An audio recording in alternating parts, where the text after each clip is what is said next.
Nakikipag-chat ako sa iba. Ginagawa ko rin yung mga ginagawa niya. Binablock ko rin siya habang may ka-video call akong iba. Hindi ako nagsusorry at hindi ako nakukonsensya kasi sabi ko sa kanya, taste your own medicine.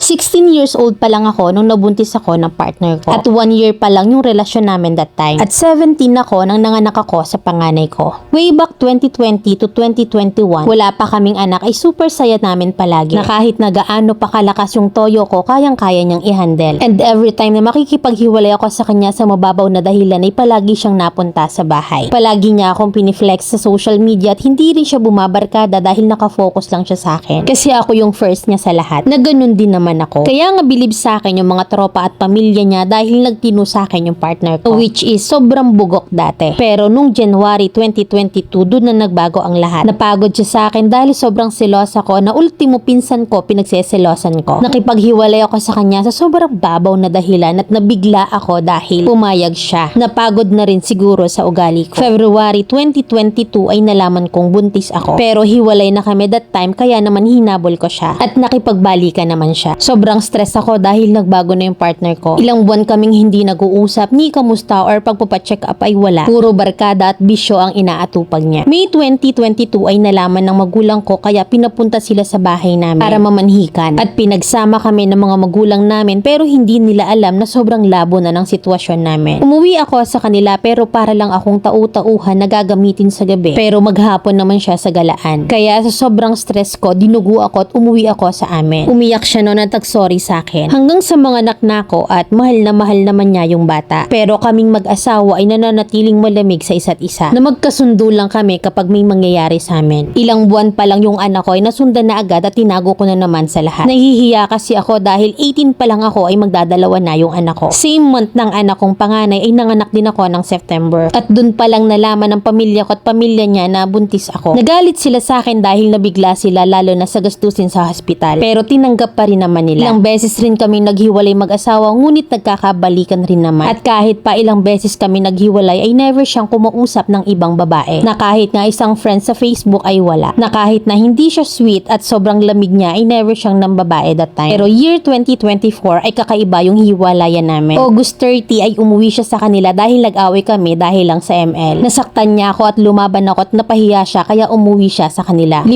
araw siyang nasa kanila at nabalitaan ko na aalis na siya at magtatrabaho sa Bataan. Kaya naisipan kong magmakaawa sa kanya kahit hindi naman ako ang may kasalanan. Pero huli na yung pagmamakaawa ko dahil ayaw na niya. Nagrabing hagulgol na lang yung nagagawa ko. Natakot akong gumising sa umaga kasi alam kong iiyak lang ako. Ilang buwan din akong naghahabol sa kanya kahit ang dami kong nalalaman. Ang kinabigla ko ay natutunan na rin niyang mag-add at makipag-chat sa iba. Yun pala ay sulsol ng mga nakakasama niya at pamilya niya. Na kada gabi itatawagan ko siya pero ibablock niya ako. Na minsan ay ginagamit ko yung account ng mama ko para i-chat siya at i-unblock niya ako dahil nakukulitan din siya. Nagpapadala naman siya para sa bata pero sadyang gusto kong ayusin yung sa amin. Hanggang sa gumawa ako ng dummy account at inaya ko siya makipag-video kung papayag siya. Aba pumayag at umamin ako na ako yung babae at ang sabi ko, huli ka. Kaso binalak niya ako ulit. Pero hinabol ko pa rin siya ng hinabol hanggang sa pumayag siya na maging kami ulit. At uuwi siya sa akin kada galing sa trabaho na halos isang beses sa isang buwan lang yung day off niya. Nalaman ko na may babae na siyang nakakausap at parang gusto na niya. Kaya dahil doon ay sobrang sumabog ako. Plus sobrang dami niya pang ina-add na babae na ikinati-trigger ko. Kaya naman ako na mismo yung humiwalay sa kanya. Dahil grabe na parang masisira na yung utak ko kakaiyak. Hindi ko na rin maalagaan ng maayos yung anak ko. Simula nga noon ay araw-araw na ako nagiinom. Natuto na rin ako manlalaki at bumarkada since pinag-aral ako ulit ng magulang ko. Top 1 ako nung first sem at nung second sem ay hindi na ako nag-aral. Dahil nalaman na ng parents ko yung mga pinagagagawa ko at ako yung sinisisi nila. Which is dapat yung asawa ko. Kahit na nga alam naman nila sa sarili nila na hindi ako lumalabas ng bahay dati. At nakafocus lang ako sa anak ko. Pero dahil sa sakit na pinaramdam niya sa akin ay natuto ako magbisyo. Ilang linggo pa yung nakalipas ay may nagsusumbong na raw sa asawa ko na nakaangkas ako sa ibang lalaki. Natotoo naman kaya sinita ko ng asawa ko at ang sagot ko naman, anong paki mo hiwalay na tayo. Magsama kayo ng babae mo. Hindi na siya nag-reply pero kinagabihan tumawag siya sa akin pero hindi ko sinasagot. Dinadaan niya ako sa mga pabiro na chat pero nararamdaman ko na gusto niyang makipag-ayos sa akin. Pero ayaw niya lang mag-sorry. Hanggang sa isang araw naman ay siya yung nag-chat sa akin at ang sabi ko, ba't ka ba gumaganyan? Hiwalay na tayo, wala ka nang paki sa akin. Dahil tuwing nagmamay day day ako na nasa inuman ay ini-screenshot niya at nagagalit siya. Kaya binalak ko siya. Dati hindi ko kayang gawin dahil hindi ko siya kayang mawala. Siguro natauhan lang din ako sa mga nagawa niya sa akin. Pero nagulat ako na mag-chat siya na gamit niya yung ibang account. At nagsisorry siya sa akin sa lahat. Pinatawad ko siya agad kasi mahal ko pa naman talaga siya at para na rin sa anak namin. Pero ako naman tong nagbago. Nakikipag-chat ako sa iba at ginagawa ko rin yung mga ginagawa niya. Binablock ko rin siya habang may ka-video call akong iba. Hanggang sa nagpaskot umuwi siya sa akin. Pero madami siyang nakita sa account ko. Hindi ako nagsorry at hindi ako nakonsensya kasi sabi ko sa kanya, taste your own medicine. Pero bago mag New Year ay tinigilan ko na yung nakakausap ko. Puro away pa rin kaming mag-asawa pero bago siya umalis para bumalik sa trabaho ay nagsorry siya sa akin. At nagsorry rin ako. Nagpicture kami sa huling sandali at for the first time in 4 years, finlex niya ulit ako sa social media. Kaya pinlex ko rin siya. Sana this 2025 ay magbago ng tuluyan yung pagiging toxic namin. And some advice na rin po. Mami Len, gusto ko nang maging maayos kami ng tuluyan. Na sa ngayon ay wala naman kaming communication since kakaalis niya lang. At sabi niya sa akin dati, hindi daw namin need mag-usap palagi. Or mag-chat pag nasa Bataan siya na super red flag for me. Letter sender, Carmina ng Chaong, Quezon.